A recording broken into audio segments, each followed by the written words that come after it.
Me fui a casa después de escuchar a mi esposo decir que no quería llevarme a las vacaciones con su familia. Llevábamos 8 meses de casados. Su familia hace esto cada verano, lo de la casa del lago. Y yo nunca había ido porque antes solo éramos novios. Este año le pregunté si podía acompañarlo. Dudó, pero dijo que sí. Sus papás se quedaron pálidos cuando me vieron llegar, aunque se portaron amables.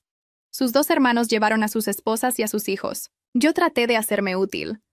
Preparaba el desayuno, cuidaba a los niños, recogía la cocina después de cada comida. Quería caerles bien. Quería que vieran que yo valía la pena. Al tercer día, después de comer, todos se sentaron en la terraza. Yo estaba en la cocina partiendo sandía porque los niños querían algo de botana. La ventana estaba abierta, y entonces oí la voz de su mamá colándose por la ventana. ¿En serio no tenía a dónde más ir este fin de semana? Me quedé con el cuchillo a medio cortar. No me moví. Mi esposo contestó con la voz cansada. Ya sé. No quería traerla conmigo, pero ¿qué se suponía que hiciera? Ya sabes lo necia que puede ser. El cuchillo se me resbaló y golpeó la barra. Lo dejé ahí. Subí las escaleras, saqué mi maleta y empecé a meter todo. Me senté en la cama y compré un vuelo desde el teléfono. Las manos me temblaban tanto que escribí mal el número de mi tarjeta 2 veces antes de que pasara el pago. Le mandé un mensaje a mi esposo diciendo que no me sentía bien y que me iba a casa. Después apagué el teléfono y pedí un Uber. El chofer no dejaba de verme por el retrovisor, porque lloré todo el camino al aeropuerto. No me importó. Que me viera. Que pensara lo que quisiera. Cuando aterricé y prendí el teléfono, tenía 17 llamadas perdidas. Todas de él. Le escribí que ya estaba en casa, a salvo y nada más. Luego volví a apagarlo. 2 días después, cruzó la puerta y empezó a gritar de inmediato. Que lo había faltado al respeto.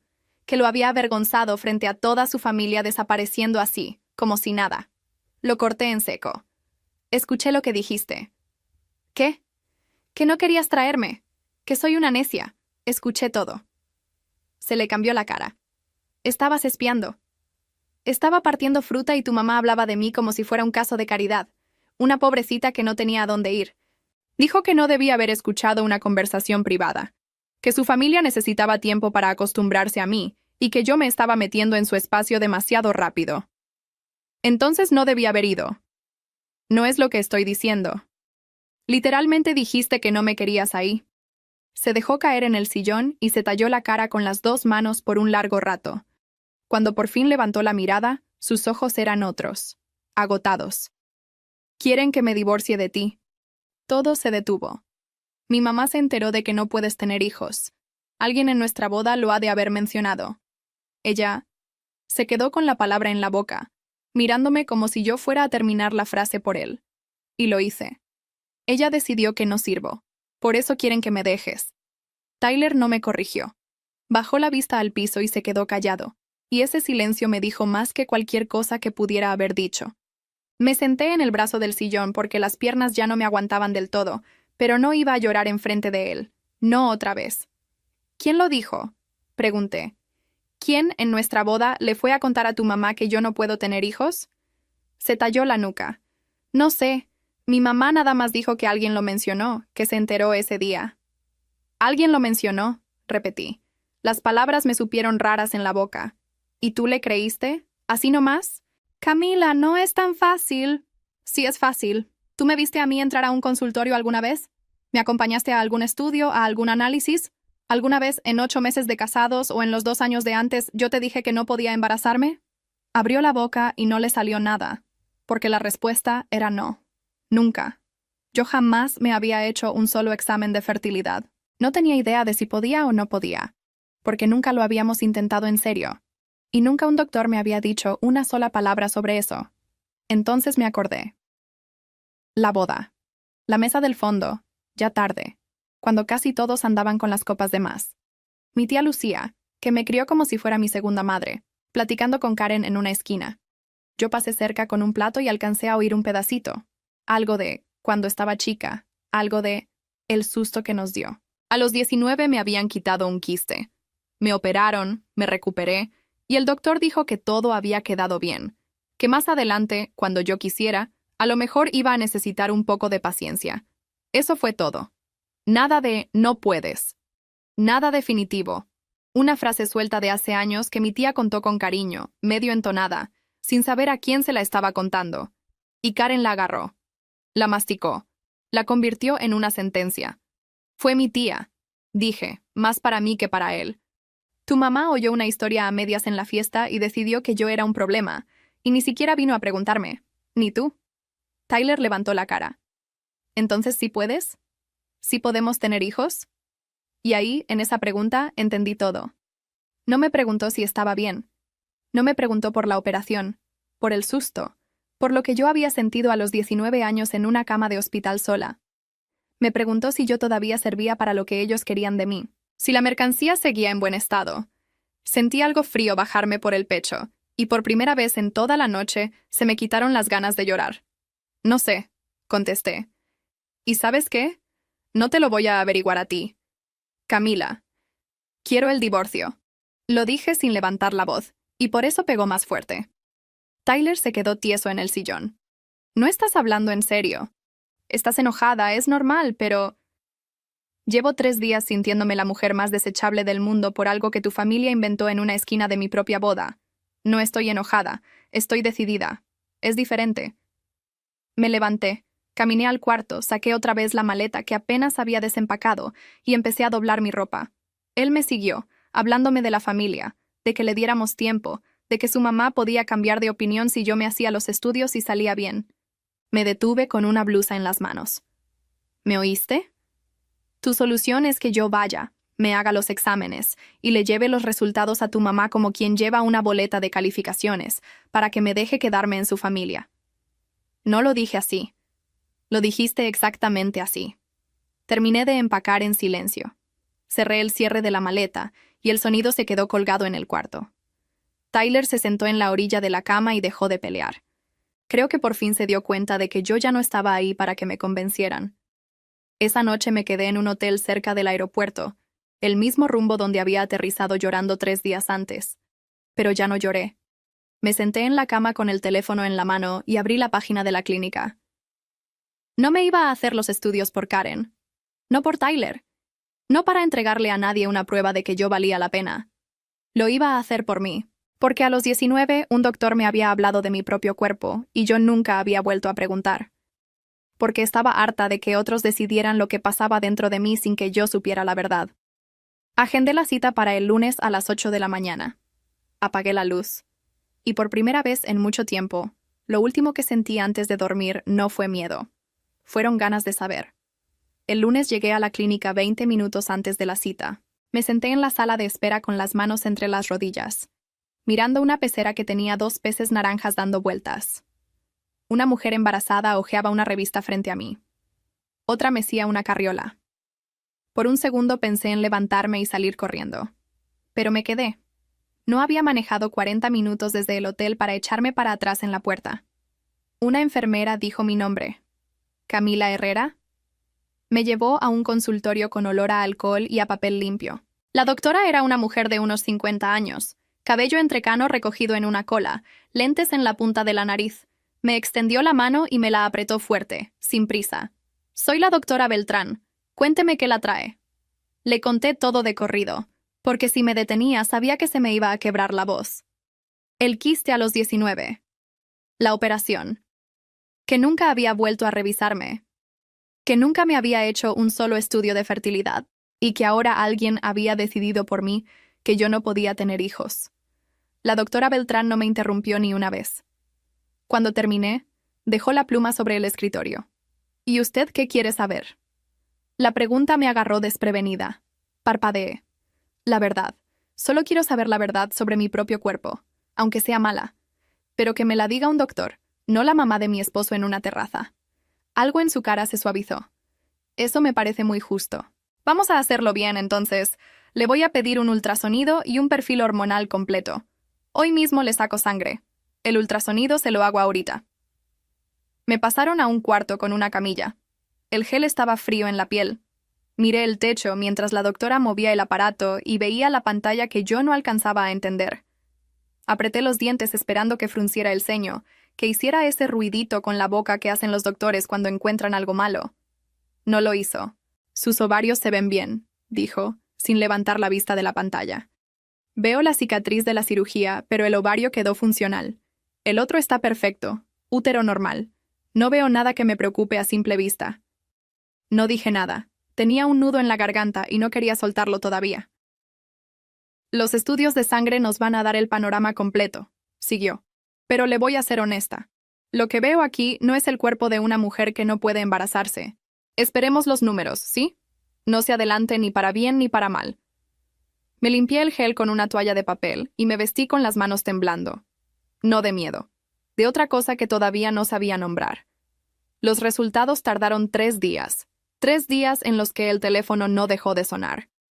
Tyler me marcó 11 veces. Me mandó mensajes largos, de esos que empiezan suaves y terminan reclamando.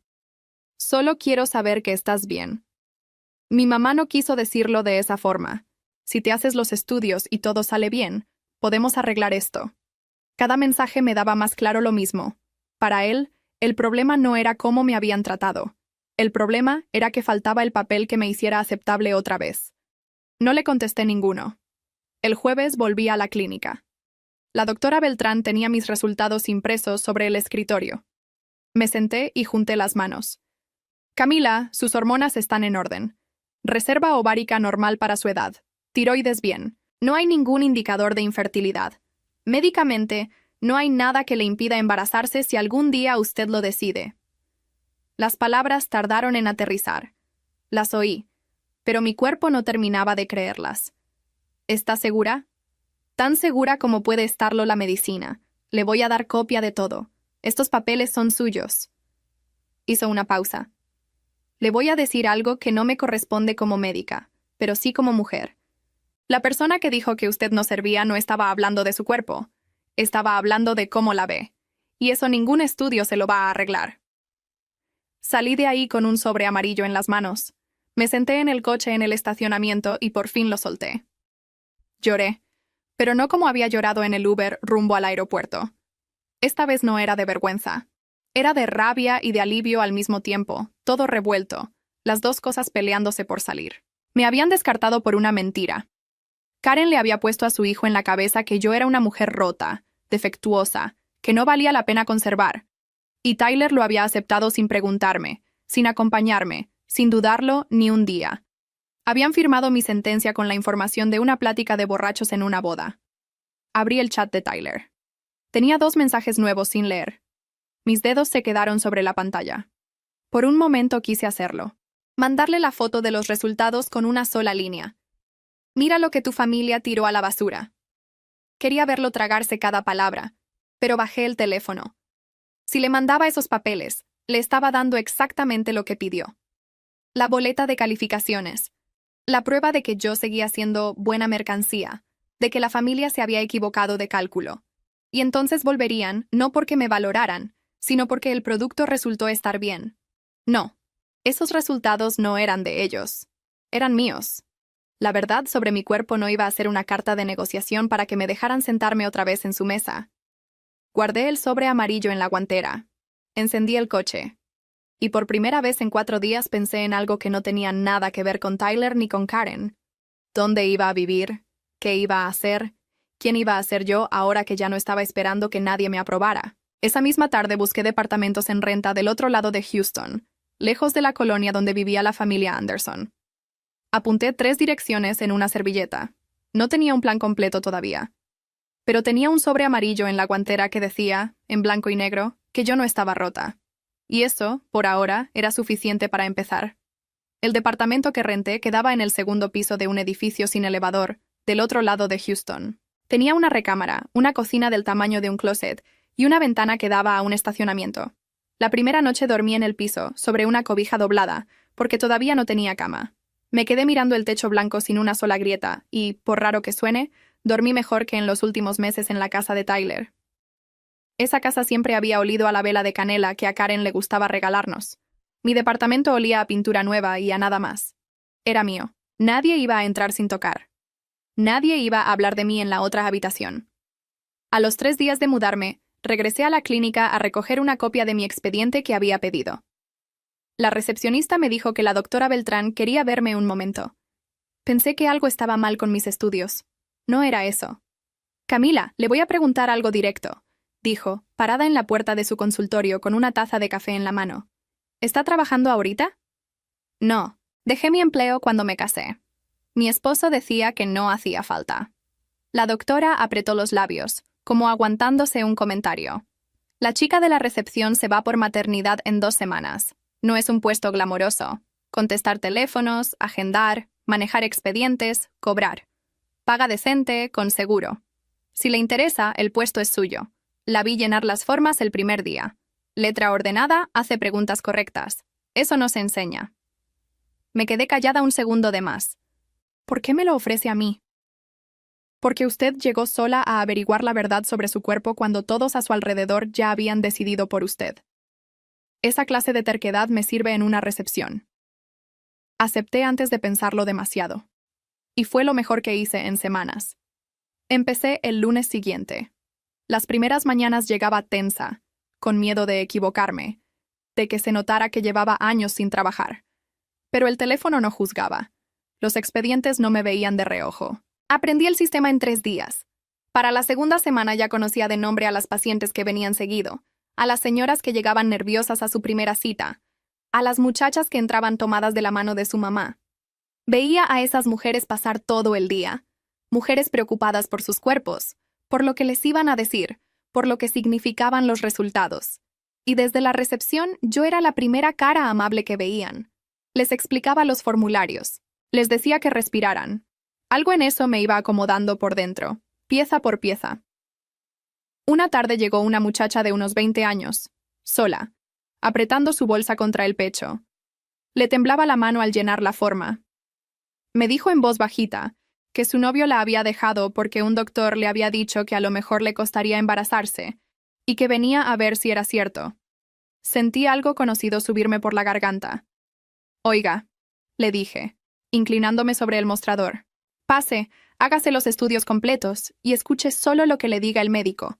Nada de lo que le dijo su novio cuenta. Lo de adentro de su cuerpo es suyo, no de él. Me miró un momento, sorprendida, y asintió.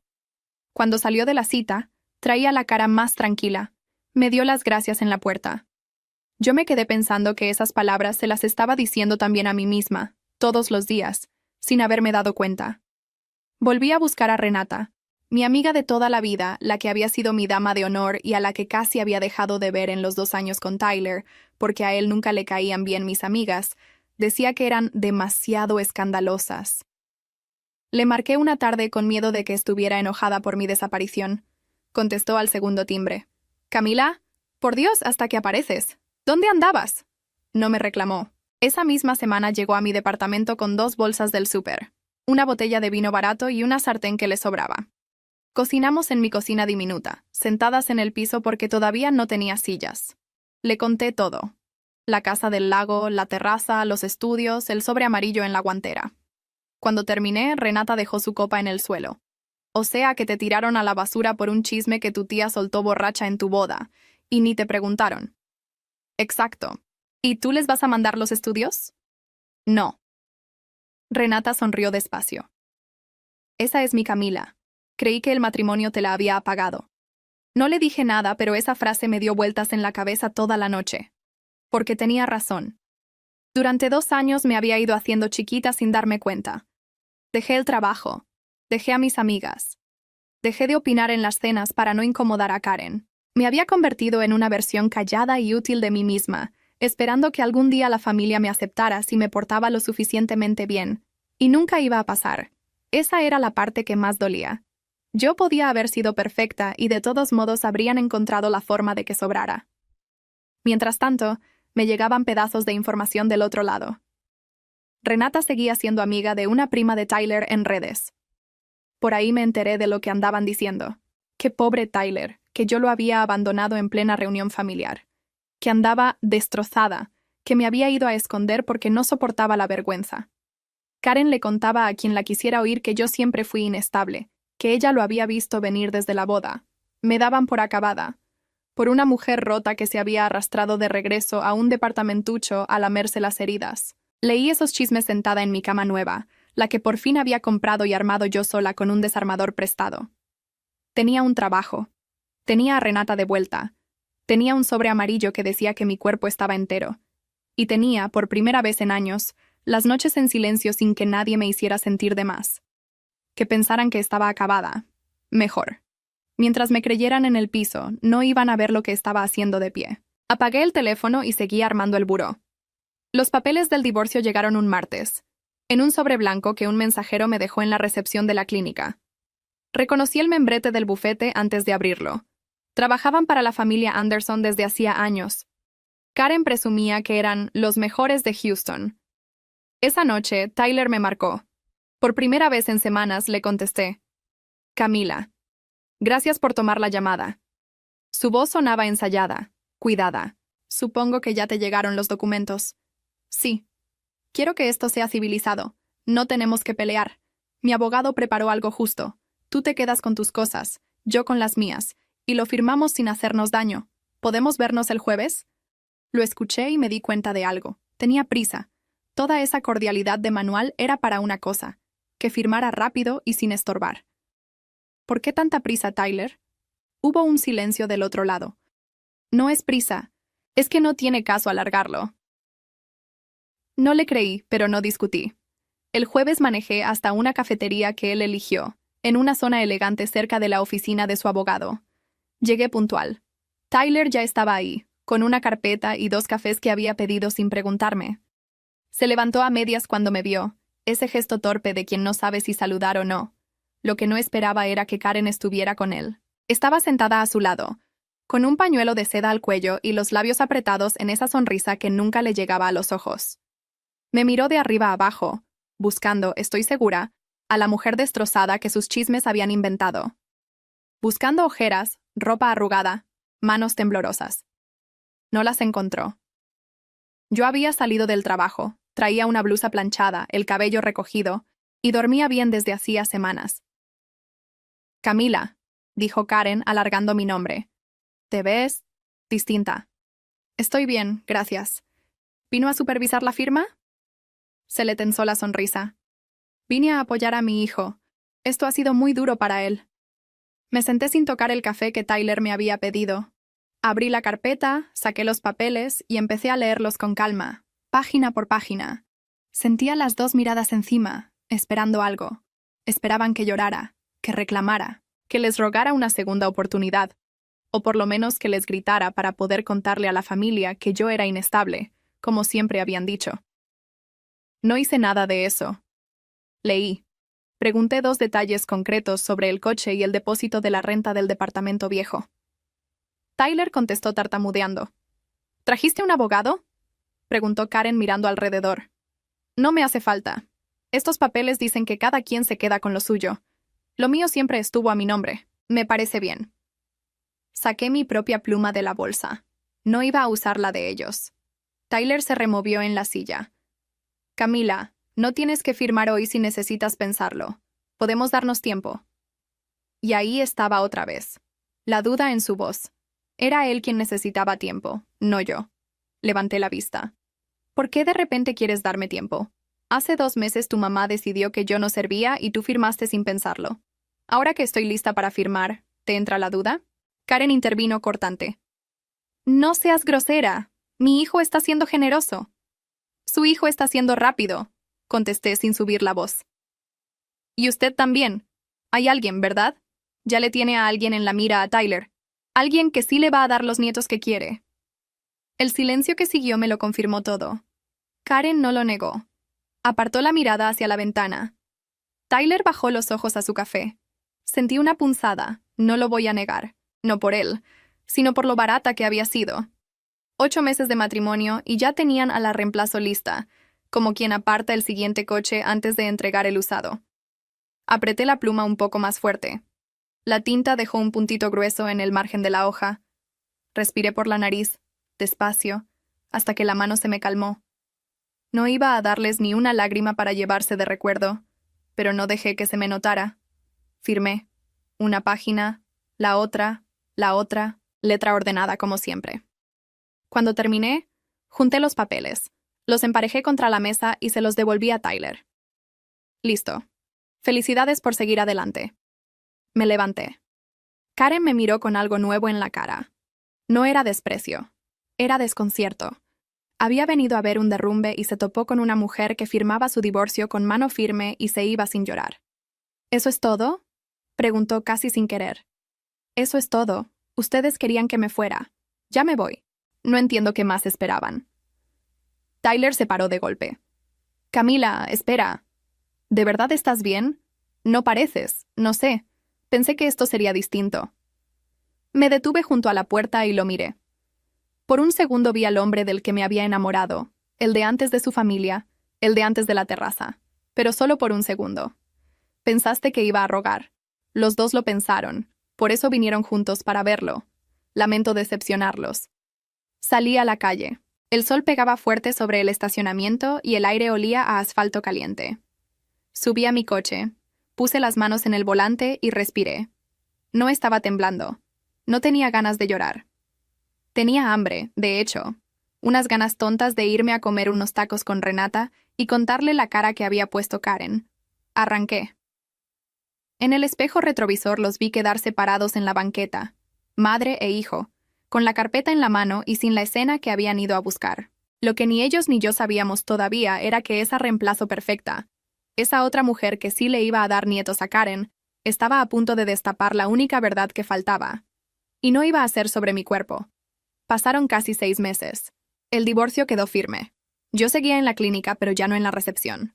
La doctora Beltrán me había empujado a tomar un curso de asistente médico por las tardes, y para el invierno ya estaba ayudando en los consultorios, preparando pacientes, capacitándome para manejar el equipo de ultrasonido. Ganaba casi el doble que al principio. Cambié el coche viejo por uno usado pero confiable, que terminé de pagar yo sola.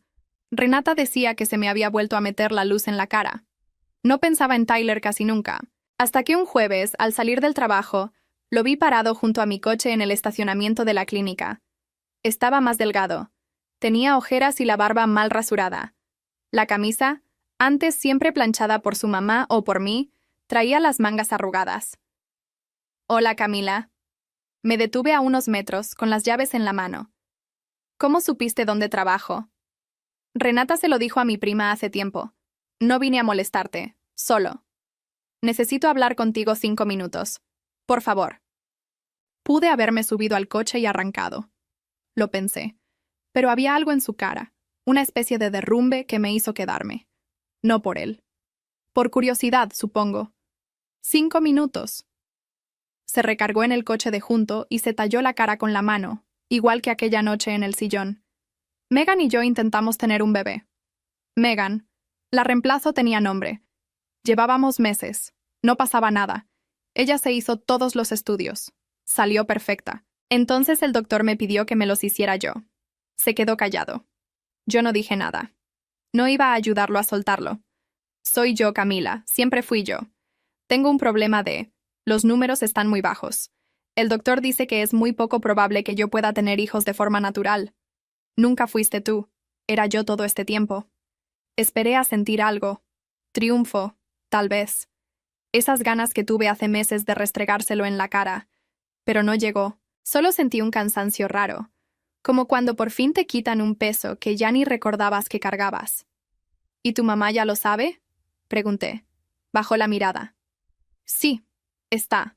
No lo está manejando bien. Casi me reí.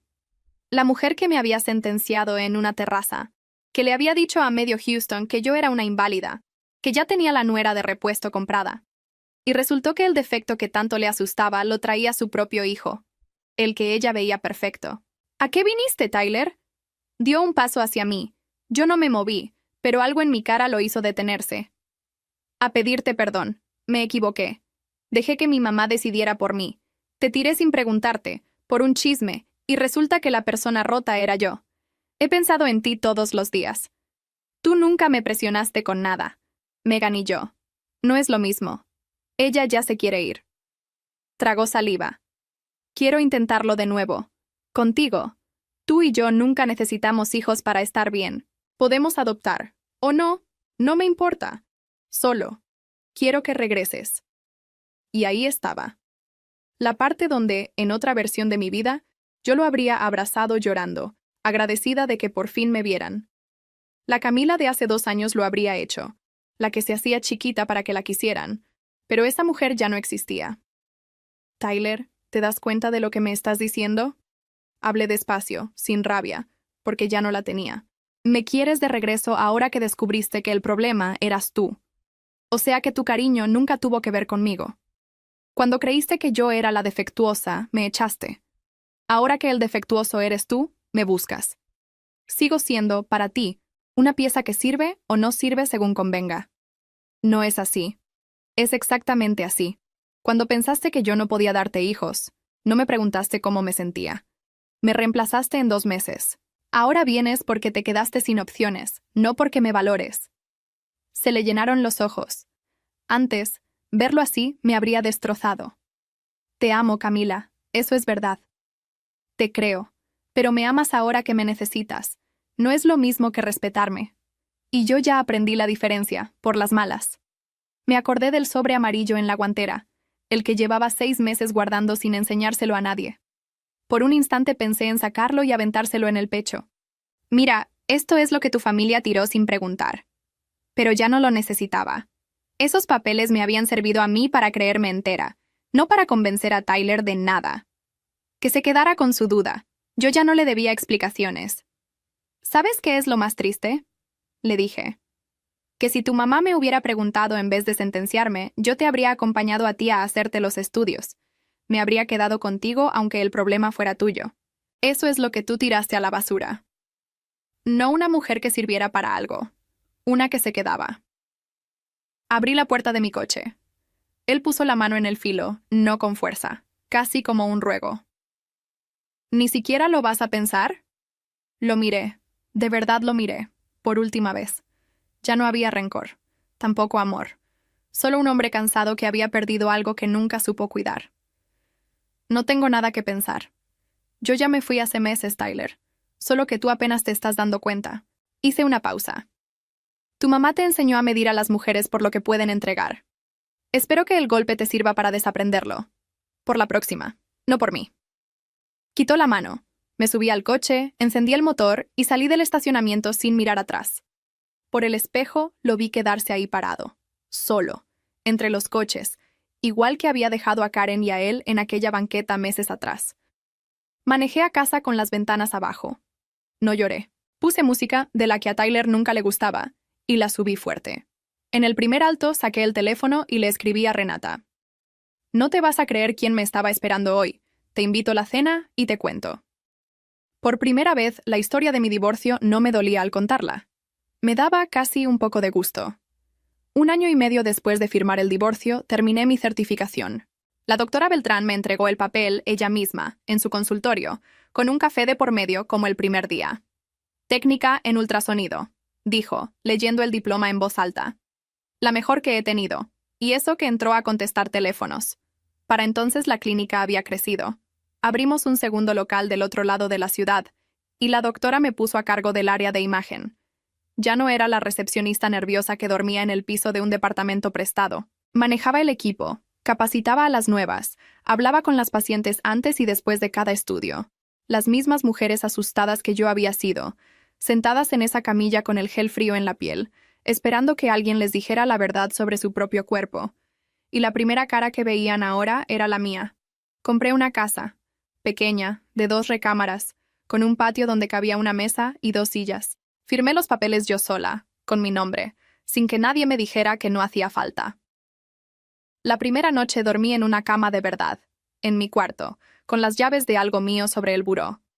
Renata llevó vino y brindamos sentadas en el patio vacío, esta vez en sillas, no en el piso.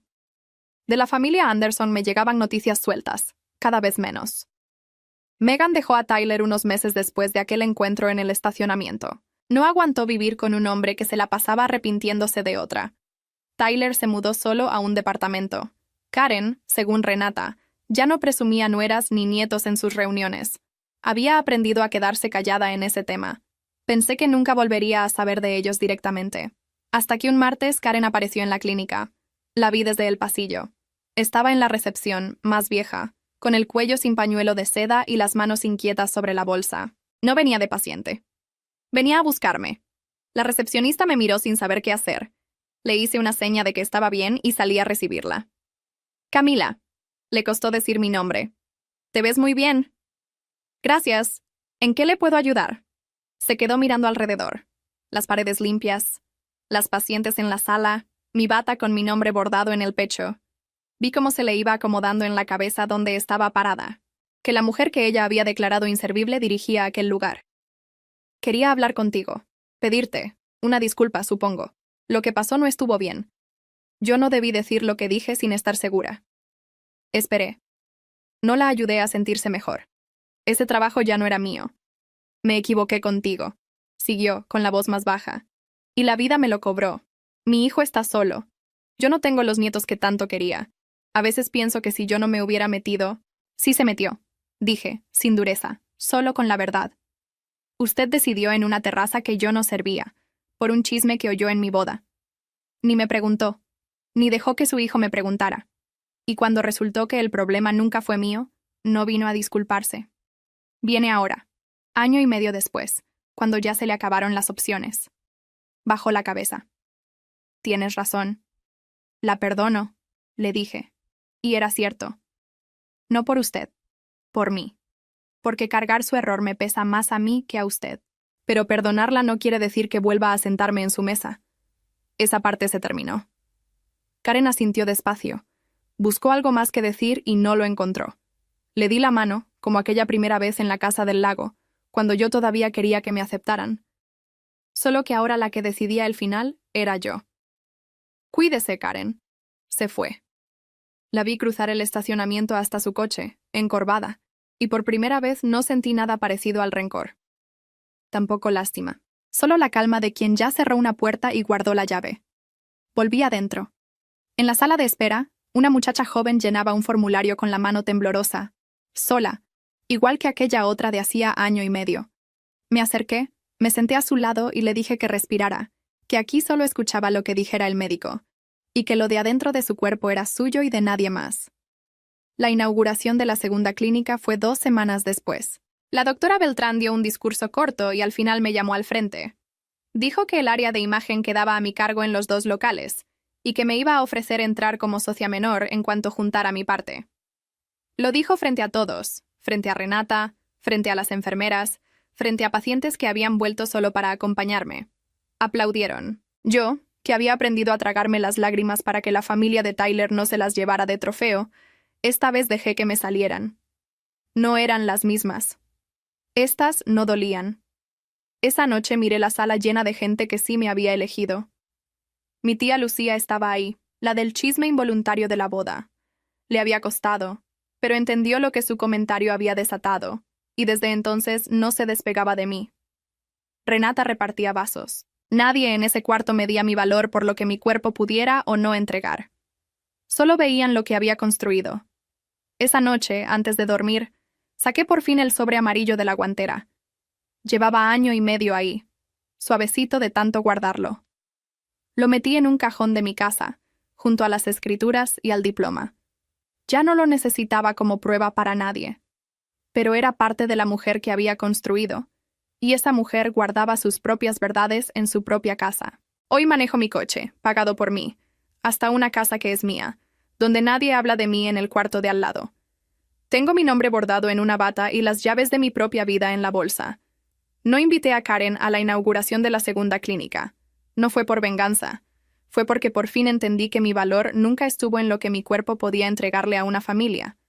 Estuvo siempre en lo que yo era capaz de construir el día que dejé de pedir permiso para existir.